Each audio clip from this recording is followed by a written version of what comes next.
Hey, ¿qué pasa, Calexico? Welcome back to the podcast.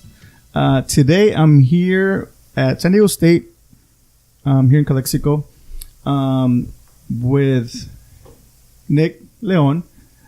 He is, you're like a chairperson, or what's your official Yes, I'm the chairman of the Crisis Prevention Coalition here at San Diego State. Okay.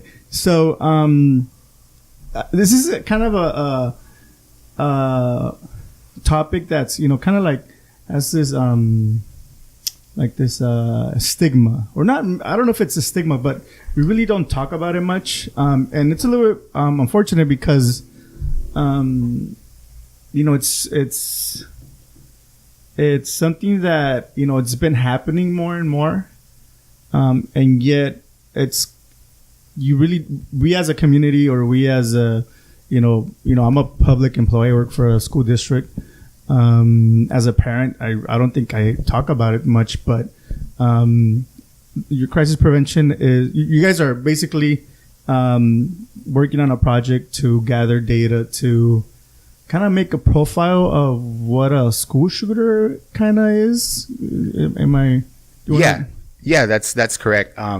So what we're doing is we're a group of students. Some of us have graduated. Some of us are still current students. I'm still a current student here at San Diego State, under the advisory of Dr. Cynthia Ferreiro. And what we're doing is exactly what you said. We're trying to shine a light on a topic that is really difficult to discuss. Most of the time, people are uncomfortable talking about this, but it's something that needs to be talked about. Columbine was about 20 years ago, and it's about time that we have a real discussion about it instead of partisan politics. We need to talk about solutions to this issue. So what we're doing is we're creating a research project. What we're doing is we're researching data about school shooters, active school shooters, and what we've done is we've compiled about a list of 40 initial school shooters, and they've happened all over the nation. And what we've done is we're researching, background information, anything that led to their, to this act. We're looking at past history, history of, if they have a history of violence, anything that they have, issues in school, issues with their parents, issues with home life, if they've been physically, sexually, emotionally abused. A lot of these shooters share these common traits. And what we're trying to do is research into how many of these traits we can find with the commonalities amongst each shooter. And hopefully what we're going to do is we're going to take that information and present that to the World Psychological Association. So that's our ultimate goal and our research goal. And, we're just really excited to talk about this issue, and especially in our community, and get this conversation started. We were talking before we started recording, how we have I guess we have this kind of like what can I call it, like fanaticism towards like serial killers, right? Yeah. We have movies, we have TV shows, and I think that we see on the news, on TV, that there's teams of people, or the FBI creates these profiles as to this serial killer had a tendency to abuse animals, and he was abused as a kid, and they kind of create a profile as to what leads to them doing what they do, and I feel that because talking about school shootings, you're it's really sensitive because we're talking about schools, we're talking about students, we're talking about kids involved, and it's kind of really sensitive. But we're talking that it's been 20 years since Columbine, and to be honest, I haven't seen at least not in the media where people saying that the FBI is creating profiles, or look out for this, or if you see these tendencies on family members, call the FBI or whatever. Have you guys, kind of what you're doing, have you guys come across something that you're like, this is commonality between these, guys or people that have, been doing these things? Have you come across anything that you can say, it's common between, like, I don't know, bullying? Is it something that, most of these people have encountered, or? Yeah, definitely. There's a lot of, like you said, there's a lot of commonalities between, serial killers and what to look for. Through our research, we have uncovered that there are certain things that are common. And, for one of the things that we were discussing earlier, people who have violence and harm towards animals, that's like a psychopathic tendency. Some of the school shooters we've been analyzing, do have that commonality, where they have grown up as children, and through their adolescence, mutilating cats, for example. There was one active shooter who would he would essentially murder cats. He would slit their throats and do real off the wall stuff. And so that was one of the things that we had seen. Another thing was bullying. We have seen a commonality of the shooters being victims of bullying. And what's interesting enough is that they're often also perpetrators of bullying. So you're actually seeing that they're bullies themselves, and then also getting bullied as well. So they're having that power balance of that they're doing that in order to feel better about themselves, but yet that they're still experiencing that same bullying. Another thing is fascination with violence. We talked a little bit about how society is very, there's slashers, there's thrillers, there's violent movies in the media, images in the media. We can't escape violence in our society today, and that's probably something that battle we're not going to win. But we have found that most shooters are, I would say, abnormally fascinated by these movies, and might be music also. Not necessarily to say that watching violent movies, listening to violent music will lead you to that. But if you're experiencing commonalities, like you're having thoughts of harming animals, thoughts of harming people, and you have that mix of several of these components, that can ultimately lead to like a perfect storm of sorts. And and then another thing we've seen in the Columbine shooters has been a fascination with Nazi. They are Nazi sympathizers.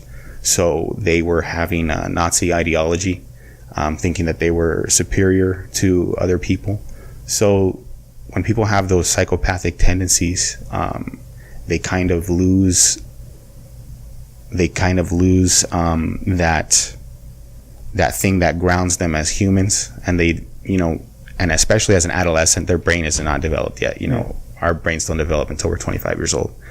And, it's just interesting to see those things that come up in these kids' lives, that they feel that, they feel so lost in that the only thing that they can do is commit these atrocities. And, it's been really enlightening to see that through our research. Yeah, but, just like listening to like all these things that you're saying is like scary, huh? Yeah. It is. Yeah. Because, it does remind you of, all these things that you watch on TV, like where there's a movie about a serial killer or whatever, like it reminds you of like, they have a similarity, yes, in that sense. So yeah, it's scary. Yeah. But yeah, it's something that, needs to be, unfortunately, something that needs to be done, the research, yes, the talking about it as a community, because I bet all the schools that, had that happen to them, never thought like, exactly, no, it's going to happen here. Yeah. Or they never thought it was going to be our school. Mm-hmm. Yeah. And even, we talk about Columbine, but, they had that shooting at the college, and was it like in the 50s or 60s, in the tower? Have you ever heard that one? It was in Texas University. Oh, with the sniper from the type, yeah. See, like that's what, like 60 years ago, 50 years ago, and yet, you know, there's no really research on it. You know, and these people, have you seen any similarities in their obsession with like weapons? You know, like guns, or because I like from the news, from what I can remember, there's a lot of, you know, these guys that, you know, they had, you know, stockpiles of weapons, and they knew, you know, these guns by name. They would record themselves shooting up things like whatnot. Like, have you seen like something that's a commonality between all these, you know, these individuals? Yes, definitely. That's really great that you touched on that, because that was another instance where we found that there were similarities, where they had a abnormal fascination with weapons, and you know, just violence. And I can recall, because I actually did the research on one of the Columbine shooters. His name was Eric Harris. And so he had said that he was quoted, I guess, by a classmate or whoever had talked to him, that he said, or he might have been in a journal entry, he said that when he bought his first gun, he felt like a god. So he's exhibiting these, you know, like we said earlier, psychopathic tendencies where you feel like you're above, you know, your fellow man. And, you know, there are other instances of other individuals who, you know, and not to say that, you know, just because, you know, because there's, you know, millions of responsible gun owners, and, you know, that's not what we're about. We're you know, we're just trying to identify the abnormal fascinations, you know, because millions of people have guns, and, you know, do these kind of things. Yeah, they don't do these kind of things, exactly. And so yeah, we have seen that they have an abnormal fascination with guns. And then, like that, the shooter from Columbine, you know, he said again, like, he felt like a god the first gun he purchased. And yeah, a lot of the shooters, like you said, had stockpiles of weapons. They come from, and again, not to generalize, but some do come from families that, you know, they're very avid firearm users, and, you know, it's unfortunate that that's the case, but because, you know, correlation doesn't always equal causation. You know, it doesn't mean that, you know, people who you know, use guns, and they're gonna be more adept or a greater risk for, you know, their family members to do these kind of things. But yeah, there was instances where, you know, the family had a large cache of weapons, let's say, and, you know, that school shooter went home and accessed those weapons, and, you know, was able to carry out this horrible act. And, yeah, we have seen that. Do you feel that, because of the, you know, since it's not a sensitive topic, but the fact that, you know, you're messing, you know, with people's Second Amendment, does that kind of, you know, stops people from talking about it? Yeah, I know where you're going with it.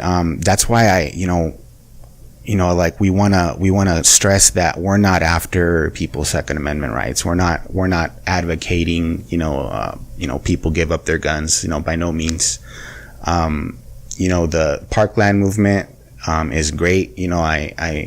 I support it. And a lot of the problems I see is that people generalize that, because they talk about that topic, they automatically assume, hey, they're coming after my Second Amendment right.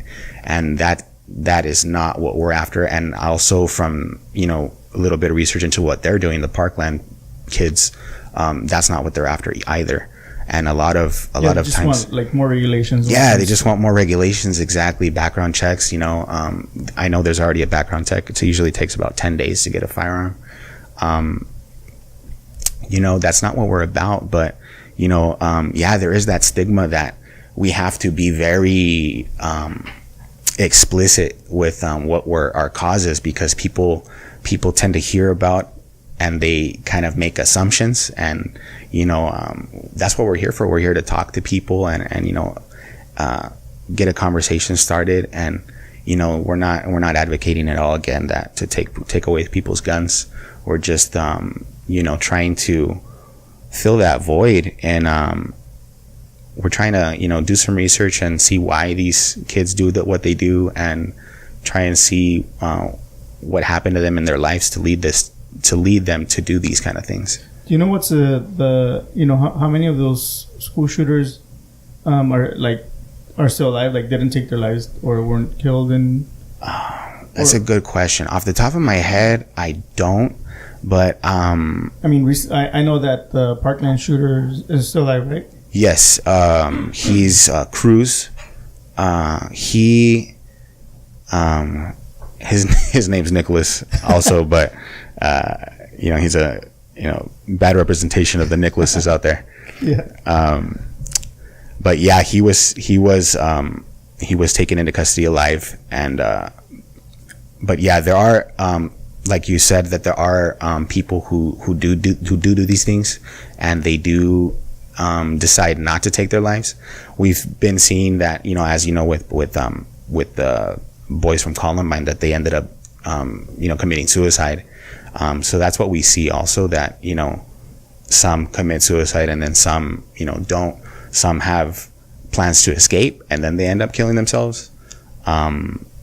So yeah, it's just varying degrees of. But do you know if, like, the ones that are still alive, have they psychologists, or have they talked to them? Do you know if there's any research in terms of people who have studied them, while they're incarcerated, or is there any is there any violation to their rights if they try to interrogate them or study them, or? As far as I know, no. I know I've seen a few clips of the Nicholas Cruz interviews where they ask him outright, they're interviewing him, and I know, due process calls for, someone to have a lawyer, and even though, they catch the suspect, you're kind of assumed, innocent until proven guilty. But yeah, in that instance, I did see. I'm sure that he probably waived his right to have an attorney present, because if they were to go about it like that and interrogate him, and not read him his rights, not inform him that he has the right to speak to an attorney or have one present while he talks to an interviewer or a police officer, their whole case could fall apart. Yeah. So yeah, as far as I know, that they do, give them the option to have an attorney present, or to know their rights about what they're gonna be disclosing.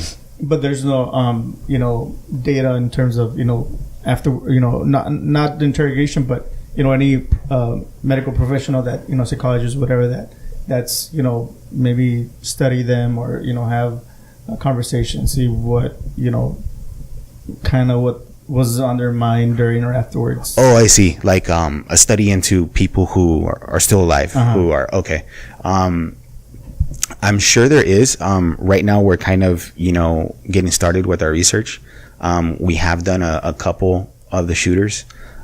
We had accumulated about, I think there's been about 300 or so, give or take, mass shootings, and that also kind of since 1999, since Columbine, but that also kind of, the waters are a little muddy there, because everything from a misfire from like a school resource officer, that gets thrown in there as a quote unquote school shooting. But we focused on active shooters, where the perpetrator was a former or current student that went to their school or another school and actually shot people. So yeah, we're looking into research about people who are still alive. But what we've been getting started with have been, I think the bulk of the perpetrators have killed themselves in the incidents. Yeah, because that I can remember is the Cruz guy, the guy from the theater shooter. Oh yes, I know which one you're talking about, from Aurora, Yeah. Colorado. He's still alive, right? He's still alive. Yeah, because I've seen pictures, like video of him. Yeah, he looks insane, right? Yeah. But that, I mean, are you focusing more on like school shootings, or like is it mass shootings in general? We're focusing more on school shootings. Mm-hmm. We're focusing more on school shootings. More of like the, former students or current students, whether they've been expelled or, because that's another thing we found, that some of the, shooters are either current students, have been to that school at some point in their lives, or have been expelled, or had been expelled, excuse me. And so, yeah, we're focusing on more of the academic happening in school institutions, but not necessarily focusing on K through 12. We're also focusing on college campuses. We've had instances like, from the top of my head, like we're looking into the shooter at Virginia Tech. I do remember that believe he took his life. Yeah, I think so. And then there was another one that's a little less, I guess a little less infamous. There was another instance where a young lady at a junior college I believe in Louisiana, shot a few people and then took her life also. So, it's not just a problem that affects, just K through 12 campuses. It also happens on college universities, as we've seen with, the Virginia Tech and, like the other one that I mentioned from that community college. And have you guys been in touch with like local PD or anybody that's in the law enforcement field? Yes, we have. We actually have been working with law enforcement. We're working with local PDs. We're working with contacts from U.S. Customs and Border Protection. We're looking into contacts from DEA, FBI. I just want to mention that we recently had an event. We had a community town hall forum here in Calexico at the Calexico City Hall. And we had that, I believe it was September 13th. I'm not too sure about that date, but we recently had it last month, and it was a great success. We had a great turnout. We did have Calexico Police Chief Gonzalo Gerardo there, so that was great having his input. And we had also the Calexico Fire Chief. We had also a representative from the District Attorney's Office. We also had a representative from behavioral health. We also had a parent representative giving her input. Yuli Alonso Garza, that's the parent representative. She's also the founder and president of the MAG Coalition, Mothers and Men Against Gang Violence. And we're also working with her, coordinating events, helping out with some events and some that they're planning to do, and we're trying to coordinate events as well. And going back to our event, it was great because it gave the chance to the public to have a kind of like a public forum where we had people asking questions. So the public got to directly ask questions to Gonzalo Gerardo, the police chief. And it was great because, like we were talking about earlier, it's a topic that's really, really stigmatized. And people, I don't want to say especially here, but what we've found is especially here, it's a really difficult subject to talk about. Mm-hmm. And people think that if you don't talk about it, it's not going to happen. And I think that ideology is, we can't move forward with that anymore. We have to actively address it. It's kind of a slippery slope to make the inference that if you talk about it, it's going to happen. That's kind of like a outdated ideology, I'd say. Yeah, if it was like that, I would be talking about me winning that $1 billion. Right? yeah, just throw it out to the universe so that it happens. Yeah, exactly. And it's laughable to hear about it because it sounds so ridiculous. That if you talk about it, it's going to happen. And we want to move away from that ideology. We want to move towards how we can fix the issue, how we can prevent. That's what we ultimately want. We want to prevent these kind of things happening in the future. And if God forbid they do happen, to have some kind of input. As I said, Dr. Ferreiro, she's a licensed psychologist. We have been working also with the clinical psychologist. Dr. Marta Reyes was also a part of our town hall. She's a clinical psychologist working with the Hosanna project. She's working with the Heffernan Memorial Healthcare District. So what she does is she comes and educates parents and the community about things we talked about earlier, about warning signs, about things that can contribute to the perfect storm. And I really think that she is a wonderful resource to tap. I'd really like to see the school districts, have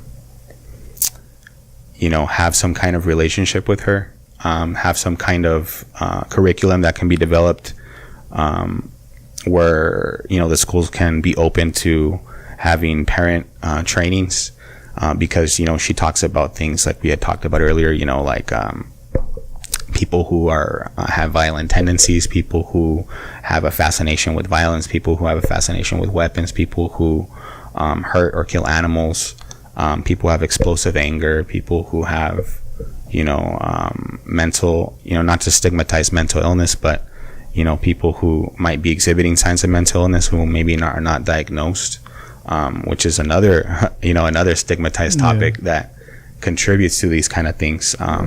People don't want to talk about mental health, or people are embarrassed to talk about mental health, and that's something we kind of want to help change. Because it at the end of the day, it might lead to not an actual school shooting, but to something bad happening to either that person or that person hurting somebody else. Yeah. Because it's kind of weird that something like that, mental health, is like really stigmatized. I don't know why people don't really want to talk about it either. Yeah. It's just something that happens. It's like any other disease that you might have. But people just put that stigma on it. Who knows? Exactly. And it's funny that you mention it, because our community, our demographic, Mexican Americans or people of Mexican descent, we're actually the worst community at seeking not only mental health but healthcare services overall. Part of it is availability and cost and transportation issues, but another part of it is people are just don't want to do it. They have that old mindset that mental illness maybe means you're weak, or it doesn't mean any of that. There's, like you said, it's weird that it's stigmatized, and it shouldn't be. It should be viewed as any other physical ailment. That you get the flu, same thing. Mental illness, you gotta address it. You gotta either go to therapy, take meds, do both. It's really important. Mental health is key. Yeah, really key. Well, anything else that you might want to add to?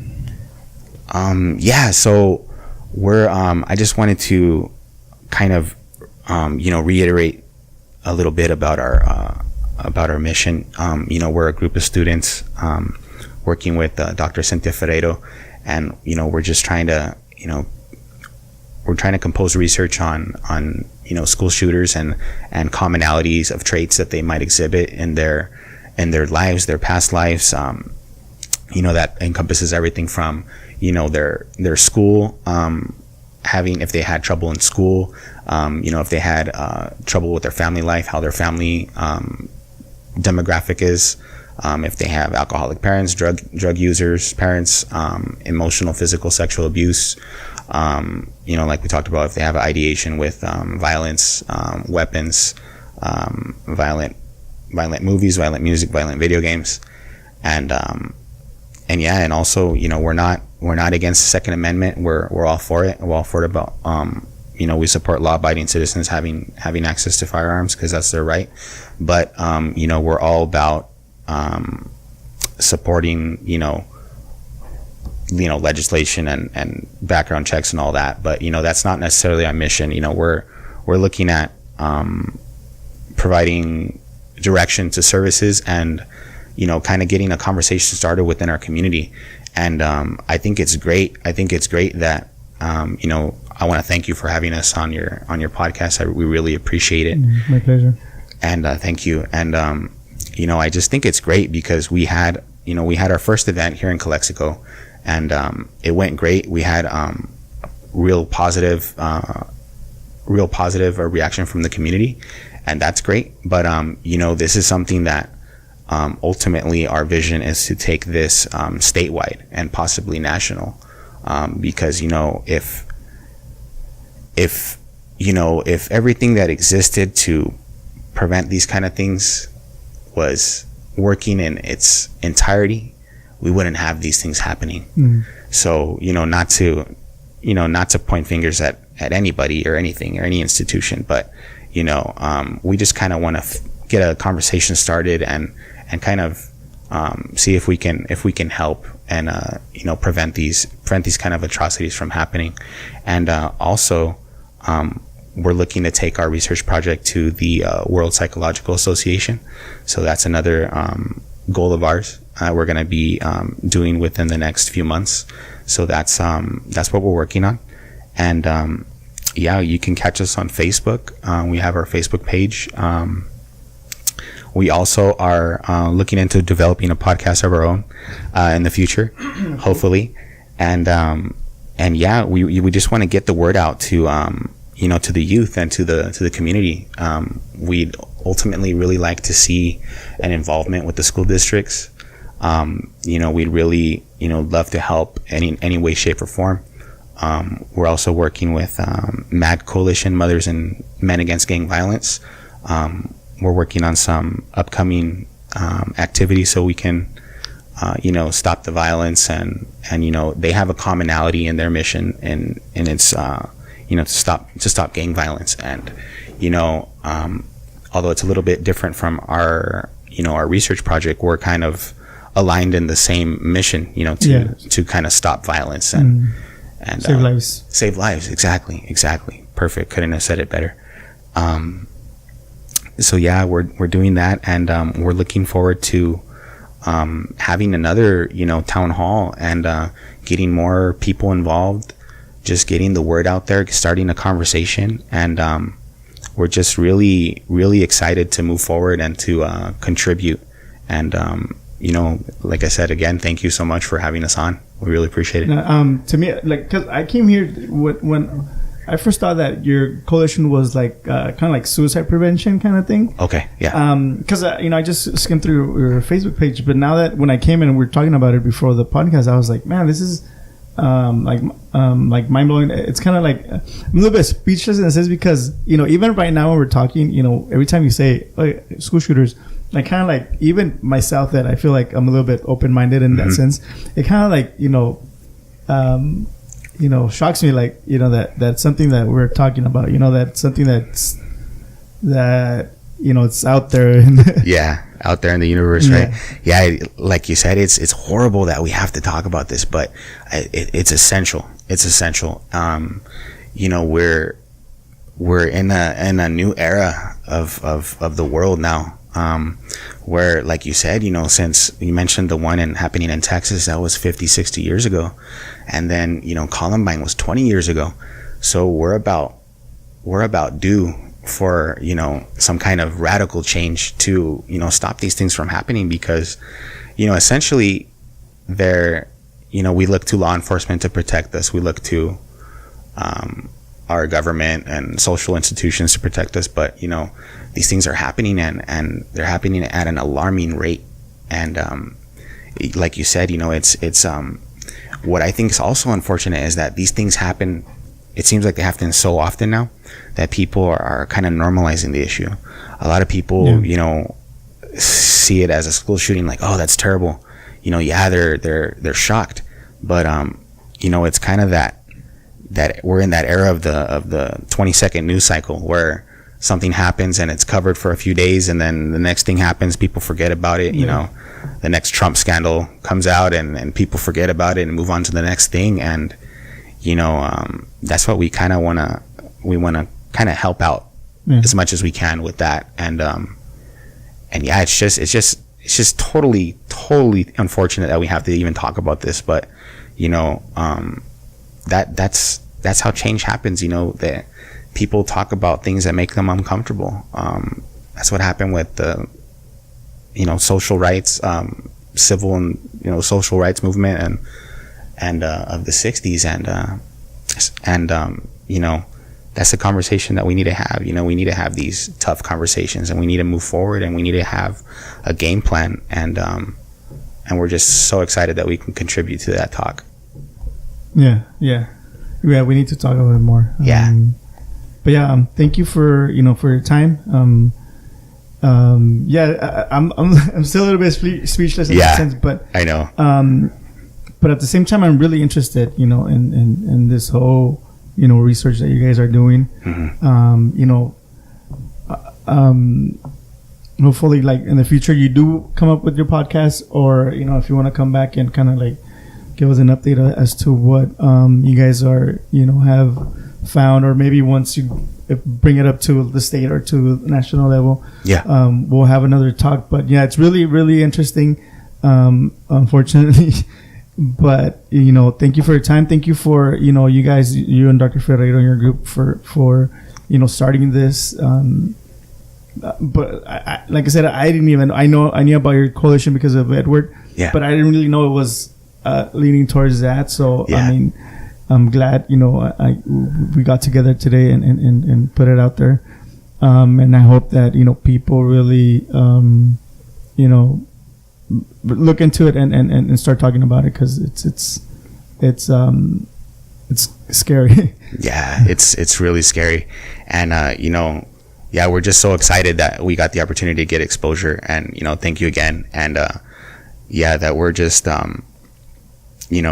we keep saying it. It's really unfortunate that we have to talk about this, but I feel it's really important. And getting young people interested, man, getting voters interested, getting people who can have some kind of input in their communities, and to have these town halls, and someday we'd like to see a countywide town hall. We're actually working with major health organizations. We're working with Ventanillas de Salud. I forgot to mention that. A wonderful organization composed of a lot of healthcare providers. People like behavioral health, UABC, University de Autónoma de Baja California, and their psychology department. We're working with doctors, and just coordinating events and kind of getting our information out there to people. We're giving out surveys, seeing what people know about current school safety efforts, like if they have a safety plan, because by law, also I wanted to mention, by law, every school has to have a updated safety plan on their website, accessible at all times by anybody in the community. So anyone can log on to their local school's website, and they should be able to access the safety plan. And granted, it's not they don't go into so much detail because they have to keep some stuff secret, but there is a kind of a summary and a plan of what to do, and so that's accessible by anybody. And let's see what else. And hopefully, I know I'm kind of blanking out here, but hopefully I explained it well enough. I'd really like for Dr. Ferreiro to come back and kind of fill in any voids that I might have left. But hopefully we can get together. We can totally schedule that whenever it's convenient for you, and when we can find some time for Cynthia to have Dr. Ferreiro to have some time to do it. We'd look forward to that. All right. Well, well, thank you once again. I know I said it like 2 or 3 times already. I know. You get sidetracked and start talking again. But thank you once again. Like I said, you guys are welcome back to my podcast. And we'll see you guys in the next episode. Peace. Thank you so much.